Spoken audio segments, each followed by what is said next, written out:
The 2014 NASCAR Sprint Cup Series season was one of great controversy. NASCAR bringing in the 16-driver elimination format, Dale Jr. winning his second Daytona 500, Kyle Larson's rookie season, Kurt Busch snapping his winless streak, Kevin Harvick's first year at SHR, Eric Almirola putting the 43 back in victory lane, AJ Allmendinger's first win, Jeff Gordon back in championship form, the fights after the Charlotte race, the absolute riot on pit road after the Texas race, and much more. But how would this season be different without the chase? Well, today, we're going to break down the 2014 season.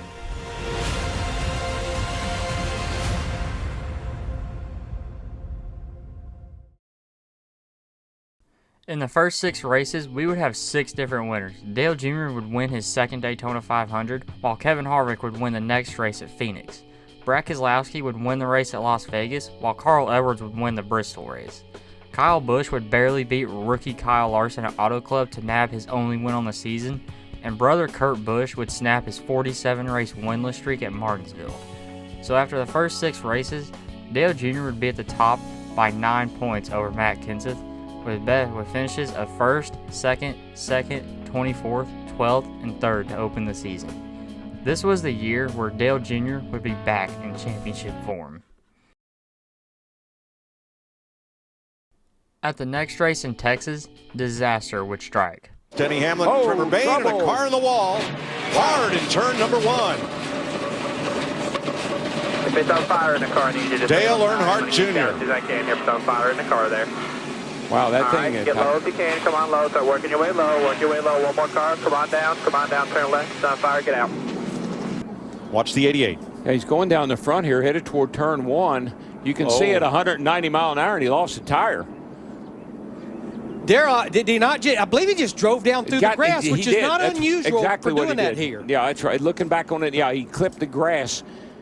He would clip the grass on the front stretch at Texas, and he would lose the points lead to none other than Jeff Gordon. Gordon in the previous 6 years only had 7 wins. I know this might not sound bad, but in the 6 seasons before 2008, he had 23 wins. Jeff Gordon also in this timeline had 6 championships, just one away from tying the record set by Dale Earnhardt Sr. and Richard Petty. Could this be the year where he would score that 7th championship? Well, it would seem like it, because over the next 5 races, he would score a win at Kansas and 3 more top 10 finishes, and after 12 races, this put him 11 points ahead of second place Matt Kenseth. The next race at Dover, Gordon would lose the point lead to Matt Kenseth with a 15th place finish, while Kenseth would go on to finish 3rd and capture the points lead by 2 points. At Pocono, Jeff Gordon would retake the points lead by 16 points over Kenseth with an 8th place finish, while Kenseth finished 25th. Dale Jr. would win this race to vault himself back into contention. It was now 3rd, 22 points back. At Michigan, defending champion Jimmy Johnson would win to put himself in contention. It was now 15 points behind Gordon, who finished 6th. Dale Jr. would finish 7th and was now 23 points behind. Matt Kenseth would have another mediocre week, finishing in 14th and was now 24 points back. At Sonoma, the 3 Hendrick cars, Gordon, Jr., and Johnson, all finished inside the top 10, with Gordon finishing 2nd, Jr. in 3rd, and now only 25 points behind, Johnson in 7th, and now only 20 points back. But Matt Kenseth's day would prove to be costly. Ooh. Got one off, and that is Matt Kenseth. Hard hit as he came down. Wow. Caution is out for the 4th time today. That crash would put him out of contention and now 65 points back. The next race at Kentucky, Dale Jr. finished 5th and was now 24 points behind Gordon, who finished in 6th this race.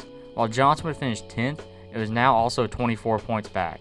In the race of attrition that was the Summer Daytona race, Jeff Gordon would extend his advantage with a 12th place, while Jr. would come home 14th. But teammate Jimmy Johnson would see his season fall apart. Rickon behind you here, Rickon. And now we have a crash. Ricky Stenhouse Jr. involved. Tony Stewart around. And that's Dale Earnhardt Jr. through the infield grass. Carl Edwards has some damage. Kenseth just about had it missed, and looks like he ran into the 88. Harvick, wow, Johnson, a lot of good Kyle race Larson. cars. I mean, a lot of good race cars. Guys in the points. Wow. After that race, it would be between Junior and Gordon, who are now separated by 27 points, and Johnson would be out of contention, 55 points back. At Loudon, Jeff Gordon would have a rough day, running out of fuel, coming to a restart and finishing in 26, while Dale Jr. would have a solid day, finishing in 10th and closing the gap to 12 points. At Indy, Jeff Gordon would have redemption by winning his record-breaking 5th Brickyard 400 and stretching the gap back out to 24 points over Dale Jr., who finished 9th. But Earnhardt would fire right back with a win in Jeff Gordon's backyard at Pocono and closing the gap back down to 17 points. At Watkins Glen, Jeff Gordon looked like a threat to win the race, but it would all come undone. Harvick is up to 9th. Jeff Gordon is out of power. Dead. I've done everything.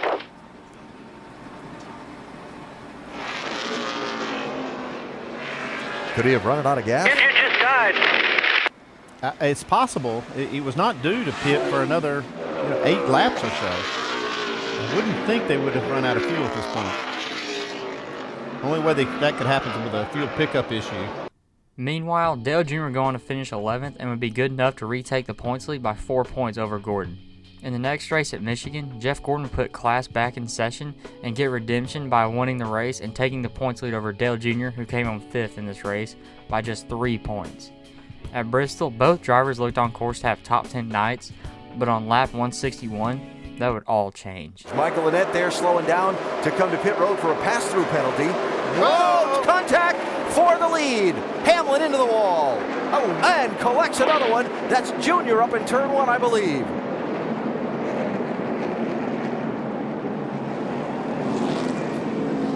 This made Dale Jr. finish in 39th place, and despite Gordon having a mediocre 16th place finish, he would stretch the gap to 27 points. And with 12 races to go, it would seem like a battle that would be settled between the Hendrick duo of Jeff Gordon and Dale Earnhardt Jr. Atlanta seemed like it would be a good night for Gordon, who ran 2nd for the first portion of the race, but on lap 78, that would all change. Caution out for the second time tonight here in Atlanta. Jeff Gordon running 2nd into the wall in turn number 3, and some pretty good damage to the right side of this 24 car. See right here as he goes down into turn 3, just will not turn. Has the makings and looks of a tire going down. He would blow a tire, and while he wouldn't retire from the race, he would come back to finish 17th, while Dale Jr. could only manage an 11th and would close the gap to 21 points. The next race at Richmond, Jeff Gordon would come home to solid 2nd, while Jr. would finish a mediocre 12th, stretching the gap to 31 points. In the next race at Chicagoland, Jeff Gordon found himself in the middle of a dogfight for the win between rookie Kyle Larson, 2012 champ Brad Keselowski, and 2010 champion Kevin Harvick. And in this fight for the win, Gordon would end up 2nd place, while Dale Jr. finished in 11th. He was now 41 points behind Gordon. At New Hampshire, Jeff Gordon would look set to take a 6th place with 8 laps to go until his tire would let go. Coming off of 4. What do we make it? Locked it up. Troubles. Oh, goodness, what a turn of events that is. Clear. Yellow. I heard him lift off the throttle like he thought he might have had a problem. With that tire failure, Gordon would tumble down to 26th place, while Dale Jr. finished 9th, shrinking the gap to 24 points. The next race at Dover, Jeff Gordon would get redemption from the previous week by winning the race, and Dale Jr. finishing in 17th, and this would stretch the gap to 44 points. At Kansas, Gordon would have a trouble early on with Jamie McMurray clipping his left rear and putting him in the wall on lap 84, dropping him all the way back to 22nd. But Gordon would remain persistent and finish 14th, but Dale Jr.'s day would be even worse. Uh-oh, something happened to Junior right there. He gets off the pace. Out of 4. He hit it hard. Right side all beaten up on the 88 car. My dude!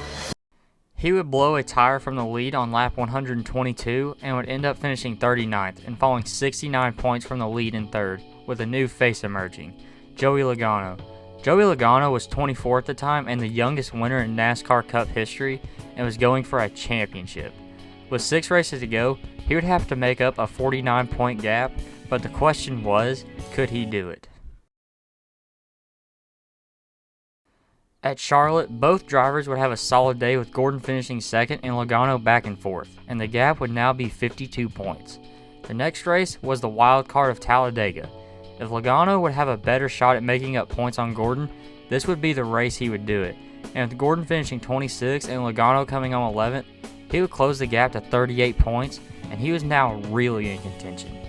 The next race at Martinsville, Gordon would dominate the race, but would come home second, while Logano would come home fifth and extend the gap to 42 points with 3 races to go. At Texas, Gordon had a strong car all day, contending for the win, and passed teammate Jimmy Johnson with 10 laps to go, and was now in prime position to win the race until Clint Bowyer would have something else to say about it. Clint Bowyer with a slide off turn 4. He's into the wall. Front straightaway. Caution flag is out. There he goes out. I think he got you in the left rear. Wow, you can see it on his face. If we could see Jeff Gordon's face, we'd see kind of the same thing that Alan Gustafson was showing right there. This would cause a restart, and this is where this iconic incident would happen.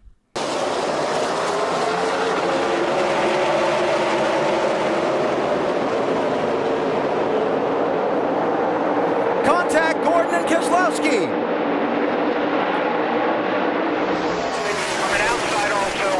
Keselowski to the outside of Johnson for the race lead. All clear.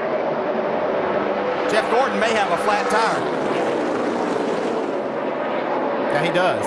Gordon spinning, turn 4. Caution is out. We'll have another attempt at a green light checker. Gordon would go on and finish 29th and would cause a borderline riot in the pit lane.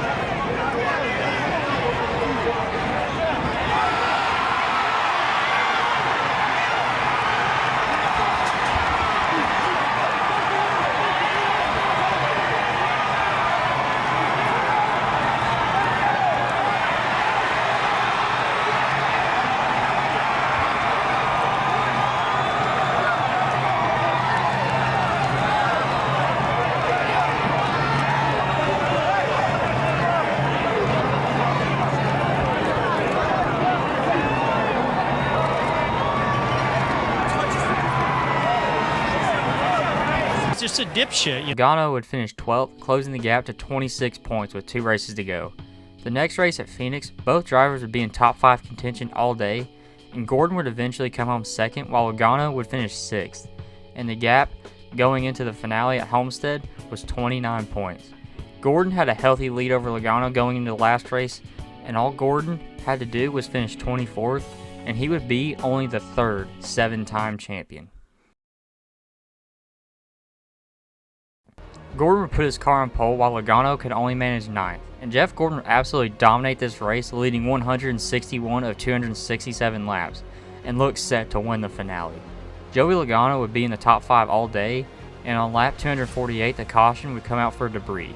This would trigger some pit stops, and Gordon's crew chief Alan Gustafson would make a questionable pit call by making him stay out on old tires with 19 to go. However, Joey Logano would pit, and on his pit stop, his pit crew would seal his fate.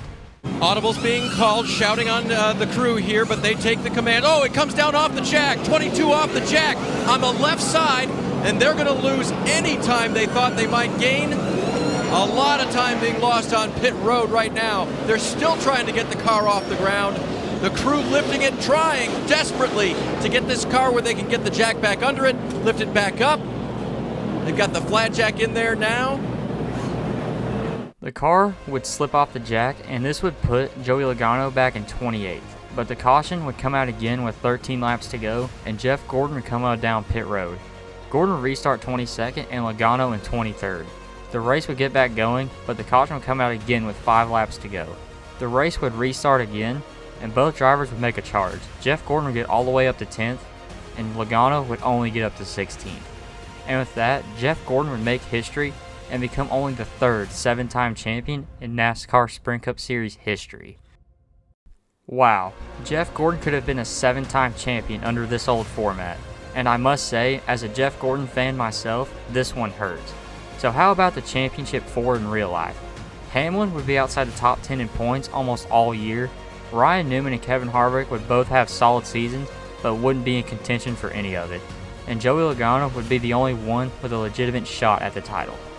Kevin Harvick, the real-life champion, while not in contention, would have a very impressive last 10 races and be seen as a threat for 2015. Well, that'll do it for today, guys. Thank you so much for watching, and I'll see you next week for the 2015 season.